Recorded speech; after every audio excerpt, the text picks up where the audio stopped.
ሶማሊያ ክልል ከሀገሪቱ ሜጋ ፕሮጀክቶችና ልማቶች እየተገለለ ነው በሚል ለዓመታት ተቃውሞም ቅሬታም ሲሰማ ቆይቷል። በቅርቡ የነዳጅ ማጣሪያና የማዳበሪያ ፋብሪካን ያካተተ የ3 ቢሊዮን ዶላር ሜጋ ፕሮጀክት በሶማሊያ ክልል ሊጀመር እንቅስቃሴ ሲከናወን ግን አብዲሌ የኬንያ ተቃዋሚዎችና የህወሓት ሰዎች በተናበበ መንገድ ፕሮጀክቱን ከሰብአዊ መብት ጥሰት ጋር አገናኝተው ዘመቻ ማካሄዳቸውን የቀድሞ ርዕሰ መስተዳድር ጀምሯቸዋል ከሚሏቸው ሴራዎች መካከል አንዱ ነው በሚል ይጠቅሱታል። እነዚህ ሁለት ጥረቶች እጅግ ወሳኝ የሆነውን የምስራቁን ኢትዮጵያ ክፍል ማተራመስና እረፍት መንሳት ነው የሚሉ አለው። ለዚህ ደግሞ ከውስጥ በጥብጥ አልፈው አልሸባብ ወደ ኢትዮጵያ ሰርጎ እንዲገባ ተደርጎ ነበር ይላሉ። ነገር ግን የአልሸባብ ወደ ኢትዮጵያ ገብቶ ግዛቶችን መቆጣጠር የታሰበውን ዓላማ ማሳካት አልቻለም። የምስራቁ ክፍል የማይነቀነቅ ግንባር ሆኖ መቀጠሉ እንቆቅልሽ እንደሆነባቸው ነው የሚናገሩት። እነዚህ ሁሉ አልሳኩ ሲሉ ነው የቀድሞ ፕሬዝዳንት አብዲሌ በግላቸው በማህበራዊ ሚዲያዎች በመውጣት ጭምር ሐሰተኛ የሚዲያ ዘመቻ ጀምረዋል የሚሉት። የሶማሊያ ክልል ሰላምና ጸጥታ ቢሮ ኃላፊ አቶ አብዱልቃድር ረሽድም የቀድሞው የኦነግ መሪ አቶ ሐሰን መሐመድን ሐሳብ ይጋራሉ። አብዲሌ አልተጸጸተም በሚል የቢሮ ኃላፊ አብዱልቃድር ከቅርብ ጊዜ ወዲህ የቀድሞ ሶማሊያ ክልል ርዕሰ መስተዳድር የነበሩት አብዲሌ በኤክስ ገጻቸው እየጻፏቸው የሚገኙ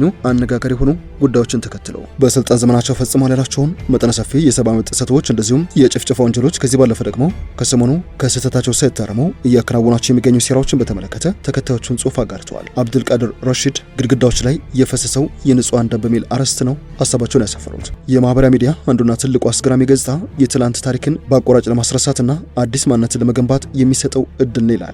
የዚህ የዘመናችን አስገራሚ ክስተት ማሳያ ደግሞ አብዲ መሐመድ ዑመር አብዲሌ ነው ሲሉ ያስታውሳሉ። ትላንት በክልሉ ህዝብና በጎረቤት ክልል ህዝብ ላይ ዘግናኝ ግፎችን ሲፈጽምና ሲያስፈጽም የነበረው ይህ ግለሰብ ዛሬ ላይ በኤክስ ወይም በትዊተር ገጹ ላይ ብቅ እያለ ስለ ሀገር ፍቅር፣ ስለ ህዝብ አሳቢነትና ስለ ሰላም ሲሰብክን ማየት ከዘር ማጥፋት ወደ ሀገር ወዳድነት የተደረገ የዘመናችን ትልቁ ፌዝ ሆኖ እናገኘዋለን ባላቸው አብዲሌ የሶማሌ ክልልን በብረት መዳፍ ሲገዛ ክልሉን ለነዋሪዎቿ ምድራዊ ሲውል አድርጓት እንደነበረ የቅርብ ጊዜ ትዝታችን ይላሉ። በተለይም ራሱ ብቻ በመያዘው ታጣቂ ቡድን አማካኝነት በንጹሃን ላይ ያደረሰው ግፍም በታሪክ የሚረሳ እንዳልሆነ በመጠቆም አብዱልቃድር ረሺድ ይቀጥላሉ። ዓለም አቀፉ የሰብአዊ መብት ተሟጋች ድርጅት ሂውማን ራይትስ ዎች በተለያዩ ሪፖርቶች በተለይም በ2018 እና 2019 የአብዲሌ አገዛዝ የስርዓቱ የግፍ ማሳያ ሲል በተደጋጋሚ ባሳተማቸው የተረጋገጡ ሪፖርቶች የአብዲሌ አስተዳደር የፈጸማቸውን የሰብአዊ መብት ጥሰቶች በዝርዝር እንዳስቀመጠም ላብነት ያጣቀሳሉ።